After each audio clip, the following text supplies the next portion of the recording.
ಪಾಕಿಸ್ತಾನದ ಪರವಾಗಿ ಘೋಷಣೆ ಆಯಿತು. ಹಾಗಾದರೆ ಪೊಲೀಸರು ಏನು ಮಾಡಕತ್ತಿದ್ರು? ಅಲ್ಲಿ ಒಟ್ಟೆ ಇಂಥ ಯಾವುದು ಒಂದು ಸಮುದ್ರದಂಗೆ ಜನ ಬತ್ತು.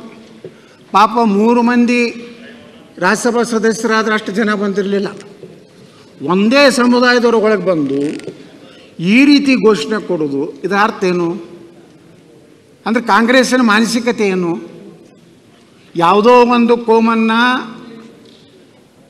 ವೋಟ್ ಬ್ಯಾಂಕಿನ ಸಲುವಾಗಿ ಪ್ರಚೋದನೆ ಮಾಡೋದ್ರಿಂದ ಇವತ್ತು ಕಾಂಗ್ರೆಸ್ಸು ಇದೊಂದು ದೇಶ ವಿರೋಧಿ ಚಟುವಟಿಕೆಗೆ ಕುಮ್ಮಕ್ಕು ಕೊಡ್ತಾ ಇದ್ದಾನೆ ಅಂತ ನೇರವಾಗಿ ನಾನು ಆರೋಪವನ್ನು ಮಾಡ್ತಾ ಇದ್ದೇನೆ ಅಧ್ಯಕ್ಷರೇ. Thank you.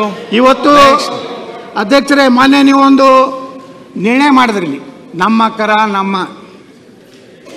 ಇವತ್ತು ಸಹ ಈ ಸದನದಲ್ಲಿ ಈ ಘಟನೆಯನ್ನು ಖಂಡಿಸಿ ಸರ್ವಾನುಮತದಿಂದ ಇನ್ನು ಮೇಲೆ ಕರ್ನಾಟಕದಲ್ಲಿ ನಾ ಮಾನ್ಯ ಮುಖ್ಯಮಂತ್ರಿಗಳಿಗೆ, ಗೃಹ ಮಂತ್ರಿಗಳಿಗೆ ವಿನಂತಿ ಮಾಡ್ಕೋತೀನಿ, ಇಂಥ ದೇಶದ್ರೋಹಿಗಳಿಗೆ, ದೇಶದ ಬಗ್ಗೆ ಮಾತನಾಡುವಂಥವ್ರು ಬೇರೆ ದೇಶವನ್ನು ಜೈಕಾರ ಹಾಕ್ಕೋತಾರೋ ನಮ್ಮ ಸರ್ಕಾರ, ಕರ್ನಾಟಕ ಸರ್ಕಾರ ಯಾವುದೇ ರೀತಿಯಲ್ಲಿ ಅವಕಾಶ ಕೊಡು, ಅದನ್ನು ಸಮರ್ಥನೆ ಮಾಡ್ಕೊವಂಥದ್ದು ಯಾವುದೇ ಸಂದರ್ಭದಲ್ಲಿ ನಾ ಮಾನ್ಯ ಎಲ್ಲ ಶಾಸಕರು ಸಚಿವರಿಗೆ ವಿನಂತಿ ಮಾಡ್ಕೋತೀನಿ, ಇದು ಸಮರ್ಥನೆ ಮಾಡ್ಕೋದಲ್ಲ.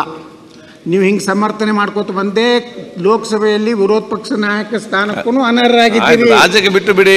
2024 ಈ ದೇಶದಲ್ಲಿ ಉಳಿದಿಲ್ಲ. ನ್ಯಾಷನಲ್ ಇಂಟ್ರೆಸ್ಟ್, ದೇಶದಲ್ಲಿ ಸ್ಟೇಟ್ ಇಂಟ್ರೆಸ್ಟ್ ಮಾತ್ರ. ಕಾಂಗ್ರೆಸ್ ಇವತ್ತು ಒಂದು ರೀತಿ ಪಾಕಿಸ್ತಾನ ಏಜೆಂಟ್ರಾಗಿ ಪಾಕಿಸ್ತಾನದ ದೇಶದ ಒಂದು ಮುಖ. ಈಗ ನೋಡಿ, ನೀವು ಡೈವರ್ಟ್ ಮಾಡ್ಲಿಕ್ಕೆ ಹೋಗಬೇಡಿ, ಈ ರೀತಿ ಮಾತಾಡೋದು ಆಗುದಿಲ್ಲ.